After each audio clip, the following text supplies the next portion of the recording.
Hi, it's Josh Kruger here. I would like to thank the following homies for donating to my mum's podcast. Firstly, Ruth, thank you so much, and also Linda Royal, a lovely homeopath in New Zealand who my mum got to meet in person in Bali. The following people who donated all happen to be past guests on the show. Thank you to the Montreal Institute of Classical Homeopathy, Anka Zimmerman, and Ambika Waters. And Jeremy Scher, founder of the Dynamis School for Advanced Homeopathic Studies and Homeopathy for Health in Africa. And also Sunita Venchard, author of the homeopathic novel called Revive. If anyone else would like to donate, please visit eugeniekruger.com and click the donate button at the top to receive a shout out on a future episode. Thanks!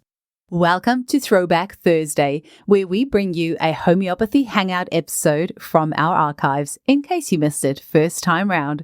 Because this episode may be a couple years old by the time you hear it as a throwback, some of the special offers, links, or content may not be valid anymore, so please keep this in mind when listening. You're always welcome to reach out to us at info@eugeniekruger.com. Enjoy the episode. Today we speak with homeopaths Emma Dalton and Rachel Welsh, who offer a service to bring together homeopathy students and graduates with those people from the community who are seeking low-cost yet professional care.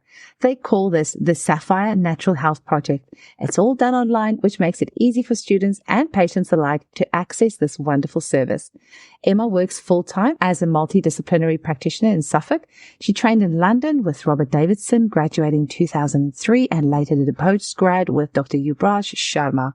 She teaches herbal medicine students for the Botanica School of Herbal Medicine, as well as supervising and mentoring homeopaths and herbalists from many different training establishments. Rachel Welsh has a background in teaching and trained as a homeopath 15 years ago and has now been qualified and practicing in Suffolk for 10 years. Alongside homeopathy, she also uses bark flowers, Homeobotanical therapy, emotional freedom technique, kinesiology, present child translation, and has done end-of-life counseling using the Before I Go method. Rachel also teaches for the organization Homeopathy at Valley Level, which teaches farmers how to use homeopathy with their animals. I have a separate interview with her coming up in a future episode, so be sure to keep an eye out for that one. Enjoy this episode. Welcome to the Homeopathy Hangout, where we discuss all things homeopathy from around the world. And now my mum and your host, Eugenie Kruger. Hello, homies, and a very warm welcome to Homeopathy Hangout. Today, we are hanging out with two lovely homeopaths, Emma Dalton and Rachel Welsh. Welcome, ladies. Good morning. Hi. Good morning. And you're both in Suffolk, hey? We're both in Suffolk in the UK. Yes, just northeast of London. Oh, amazing. Now, I wonder, we have got something very special we're going to be chatting about. But before we get into it, Emma, do you maybe want to start off with telling us a little bit about how you first got introduced to homeopathy? And then, Rachel, can you follow her, please? Of course, yeah. So I got into homeopathy because I had been very ill when I was in my late teens. And by the time I was 24, I was under a consultant who told me to give up work, registered disabled, and be on medication for the rest of my life. And a friend had told me about this weird woman in Suffolk who did something called homeopathy. And as my consultant told me this dreadful news, I thought, do you know what? It's worth giving this woman a go. So I actually mentioned it to my consultant, who turned around and went, oh, no, you don't want to be doing that. No. And I said, well, it's better than what you've just told me. And sure enough, 3 sessions, a month apart, poof, all the symptoms improved, never returned. And I have got a condition underlying everything, which has been maintained. So when I was in my late 30s, nearly 40s, I was told that, I would probably end up dying from my condition, and there would be, long-term consequences even if I had a transplant, and it went on.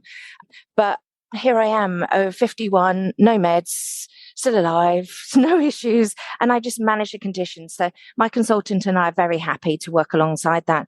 But once I had my son, and that was tricky when I was about 27, 28, my GP, I'd had to change GP during the whole process, and my new GP was a homeopath. And my GP in Ipswich was a wonderful man called Dr. Roy Steiner, so I'll be forever grateful to him. And I took my son to see him one day with an ear infection, and he threw the pen across the table at me and said, right, that's it. You're going to go and train to be a homeopath. Because I'd sat there and said, I've got this Helios kit and I've tried X, Y, and Z.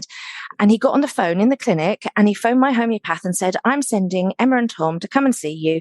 And these are the remedies I think you need to be doing. And by the way, she needs to train to be a homeopath and you've got to make her. And he got off the phone and he said, right, you're going to go to the College of Practical Homeopathy in London. Robert Davidson teaching it. I would really love to go and train there, but I can't because of my work and my family commitments, but that's where you need to go. And I sort of sat there a bit shell-shocked going, pardon? What did you just say? And my homeopath reinforced that and said, no, this would be a really good thing for you. And so for about the only time in my life, I've actually done what I was told to do. And Robert, it was an amazing character, and you will hear many different stories, good and bad, about him. But to me, he was a wonderful homeopathy teacher, and I'm very grateful for the education that I had. That's amazing. And Rachel? Yeah, my trip into homeopathy was really through my daughter. I was living in Hong Kong when I had my daughter, who's now 28, and she kept getting ear infections. And in Hong Kong, there's quite a lot of Chinese herbal medicine, but it's quite either Chinese or Western. So I went to the Western doctor because that was what I knew. And she just was on antibiotic after antibiotic, and it wasn't really working for her. And I remember coming back to the UK on a visit and talking to my mum, and my mum knew nothing about homeopathy. So this was completely new for our family. And I said, I have to find something different because this isn't working for my daughter. So basically, I went back to Hong Kong and took my daughter to one of the baby group things that you take your kids to. And on the wall was an advertisement for, would you like to learn how to support your family's health using more natural medicine? So I thought, well, I've got to give it a go. So I went to the class. It was run by a guy called Graham Stuart Bradshaw, who was a homeopath practicing in Hong Kong, but he was actually from Tasmania. Wow. So I was intrigued because he just was talking about how you could use a remedy kit and how homeopathy worked.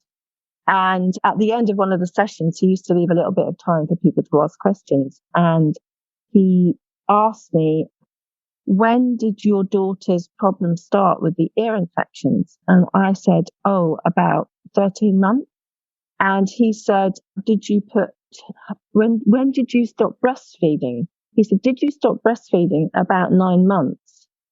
And I said, yeah, it was about 9 months. I stopped breastfeeding. And then he said, did you put her on some dairy based milk? And I said, well, yeah, of course, everybody does, you put your kid on baby milk, And he said, I'm sure she's probably got a dairy intolerance, so you need to bring her to the clinic. I went back to my husband and I said, well, I've never heard anything so ridiculous about, because I grew up on a farm, so, I was used to having milk and it was all part of your diet. But I was so intrigued. So I went and basically he did some muscle testing actually using a Vega machine, those machines that basically test your pressure points.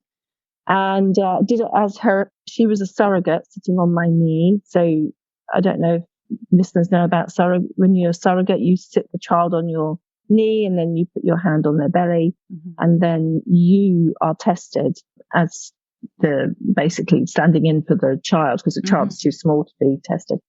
And basically a dairy allergy came up. So I was intrigued and we did the remedies, and she never had another antibiotic from that time until she did her teens, and then she got something. She had some antibiotics, but it was absolutely incredible. But I was hooked because, I got my daughter back. My daughter was getting iller and iller. So that was my journey.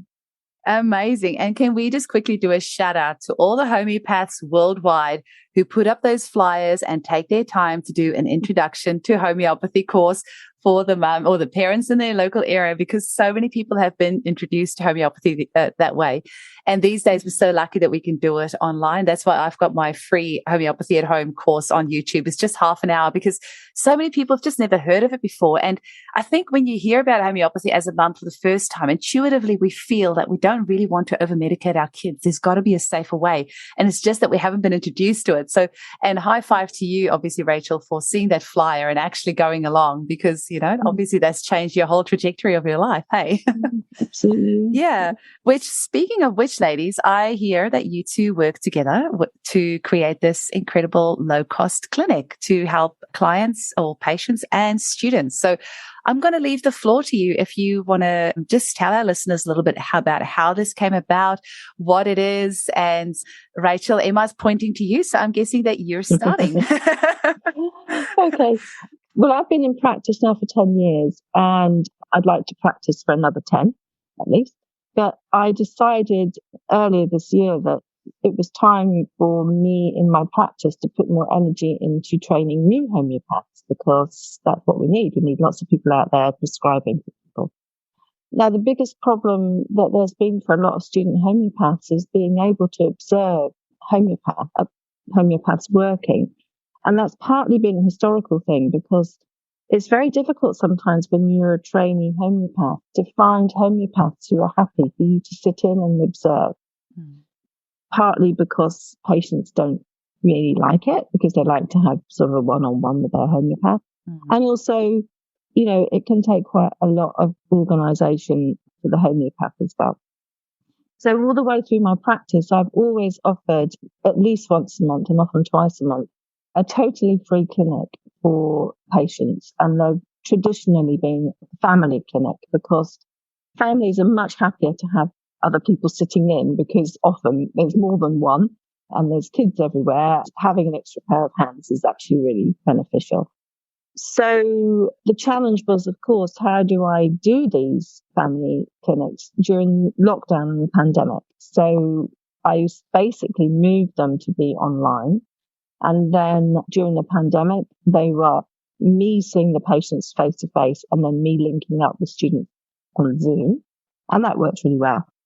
But of course, there's limited about, you know, people being able to travel, and also if people are unwell. So basically, we sort of came up with this idea that why don't we do the clinic on Zoom? That way, we haven't got to worry about any social distancing. Also, it's opened up the market really, because we do have a patient who we work with who lives in Canada. So that works really well. So we Zoom from Canada to the UK. And basically, we're able to offer a low cost to people. Zoom. The problem is that quite often what happens is that we need to get some students in as well who are able to help basically watch, and also they are going to reduce the cost for the patient, which is part of the way the clinic works.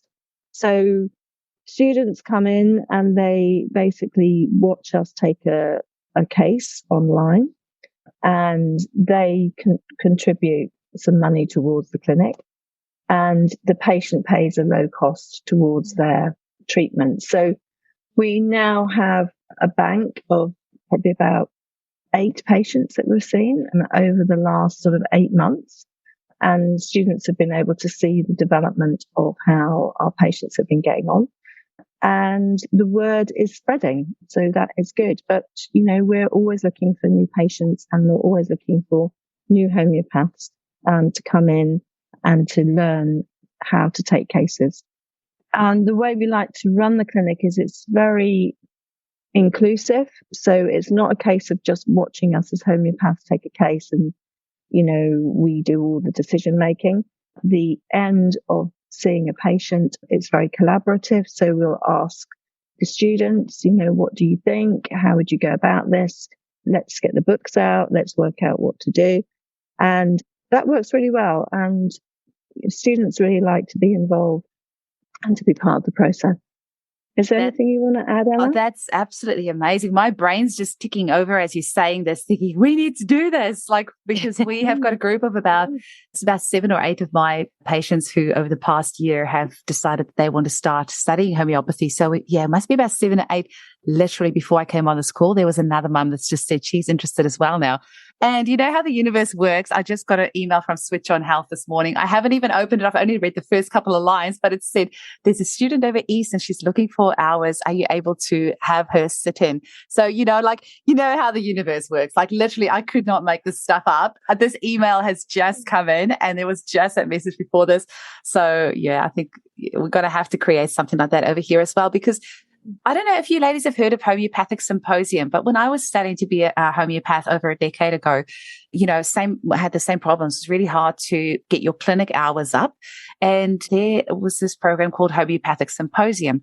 And I can't remember the homeopath that did it, but it was actually done over the course of a couple of years where you could watch the initial consultation and you could watch the follow-ups over a course of a couple of years.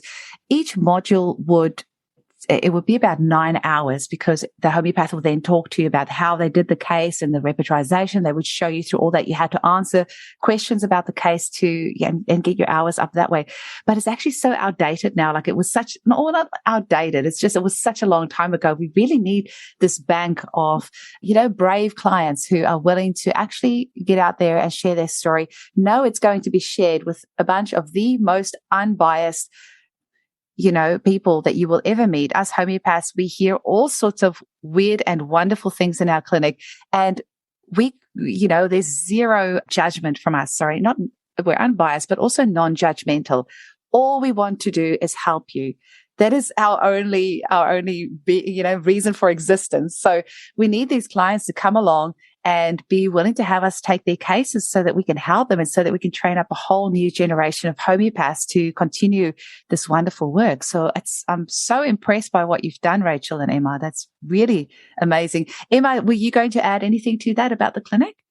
All I would say is that it is meant to be very collaborative. And the background for me was that when I went to study at the College of Practical Homeopathy, it was a very broad-ranged course. And at the time, I didn't fully appreciate how broad. And the first 2 years were spent very much classical homeopathy. But then by the time you got to the third and the fourth year, it was, well, you might sometimes need some more tools in your toolbox. And so we got taught all sorts of different things alongside true homeopathy, but particularly herbs as organotherapy and diet and nutrition. And I remember he got someone to teach us EFT. So this was early 2000s. I trained from 99 to 2003. So that was really early days of EFT. And he got a psychologist in to talk to us about how to manage difficult patients, bit of iridology, bit of muscle testing, using radionic machine in clinic, really broad. And I just thought that was normal. But how we learned with patients was that you would have an active case taker and an observer in the room with the patient, no tutor, no nothing. You would then go back to the group and present, having come up with a few ideas, and then everyone collaboratively came together to discuss, well, have you looked at this rubric? Is that the right methodology? Is classical the most appropriate method? And we would come to everything together. And I also know that we were strongly encouraged from the first year to treat our family, maybe a few friends. Second year, definitely you should be seeing some friends. Donation based only, you're not full charging or anything, maybe enough to cover the cost of your supervision. And then third and fourth year was definitely getting out there and having friends of friends. And so by the time you qualified at the end of the fourth year, you basically got a practice where you could go, yay, I've qualified. This is what my charges are going to be. And people would talk about you and build up a good practice. But that I now understand was quite an unusual concept. And I now know that particularly many of the UK colleges are very careful about who is allowed to see people outside of a clinic, a student clinic. and how you do things. So because I've been around 20 odd years now doing homeopathy, I've helped mentor and supervise lots of different students and graduates, and there is a real worry, or what if I do the wrong thing? And so part of the idea of doing this clinic is to run it similarly to how I was taught and go, no, actually, you've got to be an active participant in this process. And this is let's bounce some ideas off. Is that the right rubric? Have you interpreted what they said properly? So we, the other day, were talking about a patient who has long COVID, and we were looking up rubrics about loss of sense of smell and taste. Well, actually, it wasn't loss of sense of smell and taste. It was altered. It was changed. There were some nuances to it. And we had a discussion about that, and it all came up naturally. That's where you get the confidence, because you go, oh, I see that now. And, there are many newly qualified or people who trained a long time ago and because of the pandemic have gone, I'd really like to go back to doing homeopathy, but I would have to retrain and think. Our idea is come along to the clinic. We have very experienced homeopaths coming along to the clinic because they want to learn how to run a student clinic. So we will teach them, we will show them and go, this is possible. So we're all about, let's all do this together. Let's all bring our experiences together. But because I then have gone on to train in quite a few other therapies, we will bring that in. So from the point of view of herbs, we will talk about organ support and herbs and diet and nutrition, because I trained in functional medicine. And we will, it's possible if someone was talking about the spiritual side of things or the energetics of things.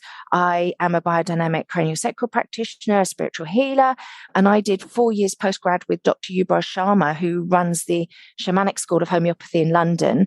And he's also educational lead at the Faculty of Homeopathy in the UK. And that's got more of that element to it. So it's what's appropriate for that person, for those students at that time. If we need to do some organ support with some herbs, well, I'm a medical herbalist.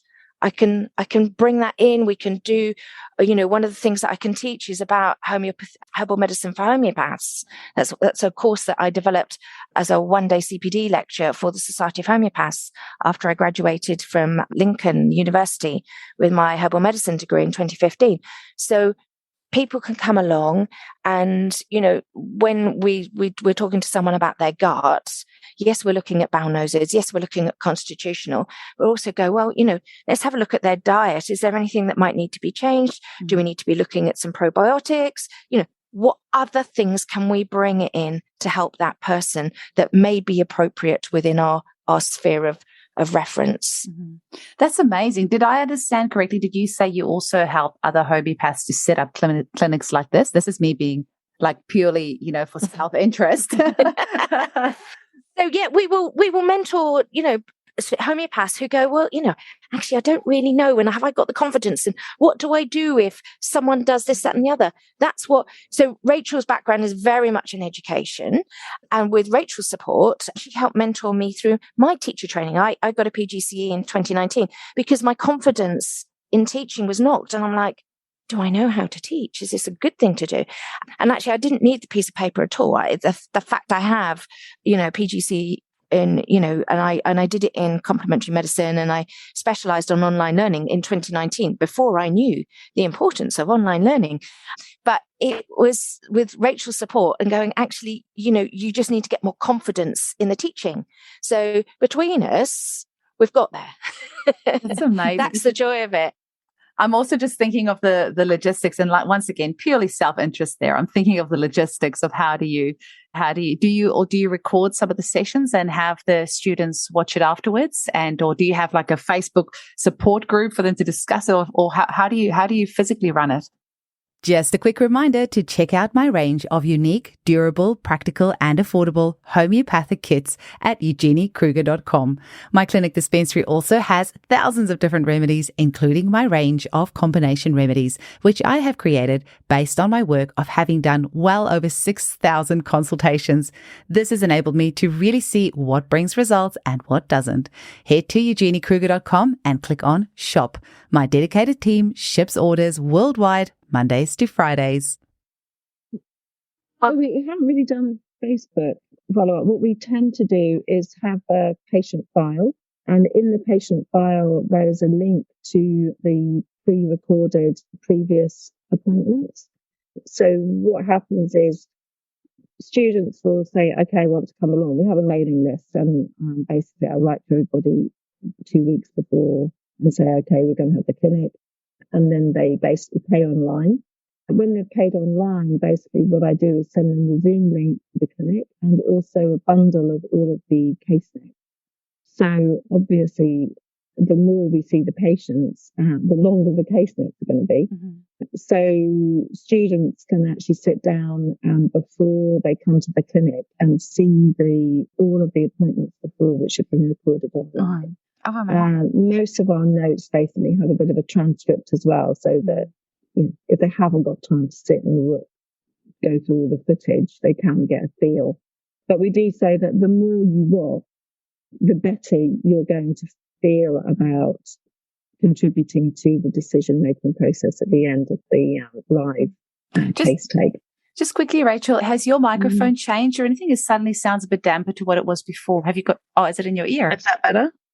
Is that better? Yeah, that's way better. Yeah. Yeah. Yeah, I think it turned around. Yeah, basically, we get students to watch the pre-recorded videos, and then they actually also look at the case notes as well. At the moment, the clinic that we're running is Emma and I take the cases, but what we'd like to do is get more of the qualified homeopaths feeling confident so they can actually take the clinics themselves, either doing their own thing or doing it as part of the Sapphire Clinic initiative, so that they get the support from us, but we actually will then get homeopaths to take cases, and they will be remunerated for all their time. So it's still early stages because we've only just been doing this since September.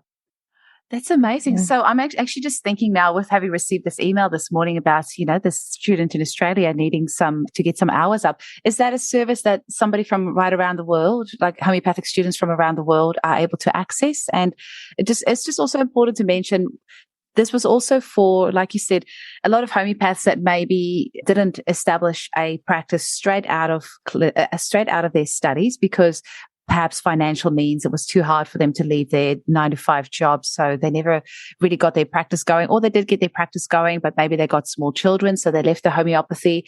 And then with COVID, as a lot of people lost their jobs, homeopaths realized, well, obviously we can work on board, and then they want to get back into practicing homeopathy, but their confidence isn't there. So this is obviously a great way for existing homeopaths who maybe haven't practiced in a little while to get their confidence back as well. So is this something that people are able to access worldwide? And also just talk to our listeners who might be interested in joining as a patient of the clinic. How do they go about that? Talk to us about the logistics of all that. So basically, in the first instance, they just need to contact me and I can give you my details. We had a homeopath join us from Sweden in our last clinic, and we had a patient in Canada. So there's no reason why we can't have a patient from Australia. I mean, the biggest problem is time difference, but that's not too much of a problem, probably because we do evening appointments in the UK, normally 7 p.m. and 8 p.m. So it would work for Australia. So there's no reason why we can't actually have people from all over the world joining us. Well, it's actually 1:30 p.m. here in Perth. What time is it there now? It is 6:30 a.m. 6:30. Okay, that's early. Yeah. So do you say you normally do 7 p.m. your time? Yes. Yeah. Okay. Yeah. It'll be the wee hours of the morning here, but anyone who really wants to make it work can certainly do that. Yeah. And then, like you said, there's the recordings as well, right? So you would obviously recommend that people come and sit in on the live so that they can actually actively participate. But for somebody who obviously can't because of time difference and would really like to have access to that content, is that still something that they're able to do? We haven't really thought about that, have we, Emma? The other thing we can do, and we have done, is pre-record an appointment. So that's another possibility. So either Emma or I or another homeopath would pre-record an appointment. at a time that is more convenient. Mm-hmm. And then the students would watch the pre-recorded appointment and then we would discuss it in the clinic. So that is another option. Amazing. So we're still finding our way finding out what works for the students that are coming, what works for us, and what works for the patients. So our next clinic, one of the patients can't make that day and that time. So I'm doing a pre-record and we're still working out, well, do we actually give it to the students beforehand or do we actually play it during the session with the students? Because sometimes, it's good to see the nuances and be there together to see it whole. Because what if the student hasn't had time to watch it beforehand? The other thing is, of course, that we do fill out student clinic hour forms for the colleges. And each college, particularly in the UK so far, has got their different requirements. So some of them just want us to give feedback on the students. So we're not monitoring the students, but we are making observations. If they contribute, if they make a good contribution, or if they come up with a really good remedy idea, or they talk through their thinking or observations, it is noted. And we will put that onto a clinic form for them. And then other colleges just want us to sign off the hours. And then there's another college where the student has to do a whole reflective process on it, and then I have to sign it off. And that particular college will allow them a little bit of extra hours for the prep work because they understand how our clinic works. So what we're saying is that it would depend upon the student and where they're at and what their needs are. And we're still finding our way because we started officially last September. So, 6 months ago or 7 months ago. That's amazing. Well, that's my style. You'll hear my first couple of podcasts. It didn't even have an intro. We just jump. It's so important to just jump in there and do it. And as you go, just, iron out the little, what do you call them? Things, however you want to make it smoother. But it's wonderful that you're doing it. Instead of just sitting there and talking about it, you two ladies have actually jumped in there and done it. And that's absolutely brilliant. I hope more homeopaths listen to this episode and feel inspired to get something like this going in their own countries as well, because we all prescribe so differently, hey, and we all have such different styles. And the more different homeopaths you get exposed to and their different style of prescribing, you get to quickly know what you like and what you don't like. And you pick little bits up from every homeopath. And I sat in with a few different homeopaths when I was studying, and little bits I got from each of them. One thing I got from one of the practitioners was she always did a body scan at the end of the consultation. So she'll start with her head, work her way down and say, okay, is there any issues with your head? Okay, any issues with your eyes? Any issues with your nose? Any issues with your mouth? So I do that at the end of every consult. And a different homeopath used to, at the end of every consult, say, so what is the main thing that you want to get out of today? So she'd do the whole case take and right at the end say, okay, what is the main thing you want to get out of today? So this is what I do for every single consult. And I always think of these homeopaths that handed these little treasures down unbeknownst to them. It was just that those were the parts of their consult that I really liked. So I made it my own. So if we can get more homeopaths to offer this as a service as well, I think all of us are going to be better off because we're all going to learn from each other. Exactly. And, that's why we want other practitioners to come in and take cases, because everyone's got a different style. And ways that they think about a case, and you can see, they're going down a line there. Why are they going down that line? Are they going to come back from that? And it's really interesting to see. So any student, I say, this is your opportunity to go and be really nosy. Go and sit in with as many different practitioners, because you get comfortable and think, I know that homeopath. I'll do all 20 hours with them or something. And no, go and see loads of different homeopaths if you can, just to get how everybody works, because you will find out what you like and what you don't like.